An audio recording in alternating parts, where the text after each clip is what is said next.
மதுரையில் ஒரு பையனுக்கு ஜோசியம் பார்க்க போயிருந்தேன். அந்த அம்மா நர்ஸாக இருக்காங்க, அவங்க அப்பா பெரிய பிஸ்னஸ் மேன்.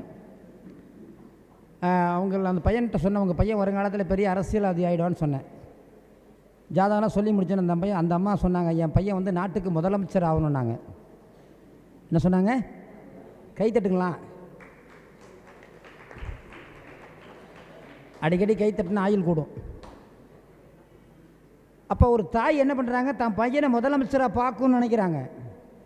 இன்றைக்கி அந்த பையன் மதுரையில் வந்து ஜெயம் அறக்கட்டளைன்னு, அந்த பையன் பேர் ஜெயம் அறக்கட்டளைன்னு ஆரம்பித்து மிகப்பெரிய ஒரு ஃபேமஸாக வளர்ந்துட்டுருக்கான். ஒரு தாய் என்ன நினைக்கிறாங்களோ அது நடக்கும். அதனால தான் தாய்க்கு வந்து பெருமை ஜாஸ்தி.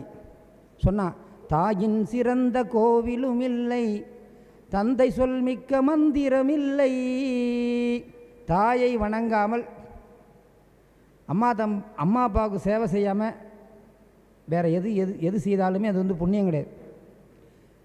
ஒரு தாய் நினச்சா ஒரு பையனை எதை வேணாலும் செய்ய முடியும், எப்படி வேணாலும் கொண்டு வர முடியும்.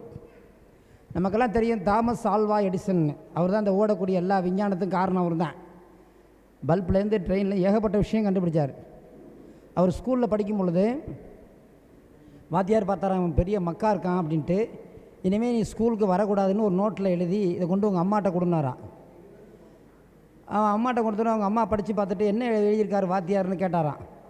அதுக்கு அவங்க அம்மா சொன்னாங்களாம், நீ ரொம்ப பெரிய அறிவாளி, உனக்கு பாடம் சொல்லி கொடுக்குற அளவுக்கு வாத்தியாருக்கு அறிவில்லை அப்படின்னு எழுதியிருக்கு, நீ படிடானாரான். நீ ஸ்கூல் போவனா, வீட்டிலேயே படின்னு. அவங்க அம்மா வந்து வீட்டிலையே அவனை வந்து பாடம் சொல்லி கொடுத்து படித்து தாமஸ் ஆல்வா எடிசன் பெரிய ஆள் ஆகிட்டார். அவருக்கு ஒரு காது கூட கேட்காது கடைசியாக. ரொம்ப வருடங்கள் கழித்து அம்மாலாம் இறந்துட்டாங்க. இவர் ரொம்ப வருஷம் கழித்து என்ன பண்ணுறாரு, ஏதோ ஒன்று தேடும் பொழுது வாத்தியார் கொடுத்த லெட்ரு இவர் கண்ணில் படுது. நல்லா கதையை கவனிக்கணும். வாத்தியார் கொடுத்த லெட்ரு இவருடைய கண்ணில் படுது. அந்த லெட்டரை பிரித்து பார்க்குறாரு. அப்போ தான் வாத்தியார் என்ன எழுதியிருந்தாருன்னு தெரியுது. இவன் முட்டா பையன், உனக்கு பாடம் சொல்லி கொடுக்க முடியாதுன்னு எழுந்தாரான். ஆனால் அதை அவங்க அம்மா மாற்றி என்ன பண்ணுறாங்க, அந்த பையன் என்ன சொல்கிறாங்க, நீ பெரிய அறிவாளிடா, நீ படிடான்னு சொல்லி அவனை படிக்க வச்சுட்டாங்க. நாம் ஒவ்வொரு குழந்தைகள் உள்ளுக்குள்ளேயும் ஒரு கனவை திரிக்கணும், ஒரு கனவை வந்து திணிக்கணும்.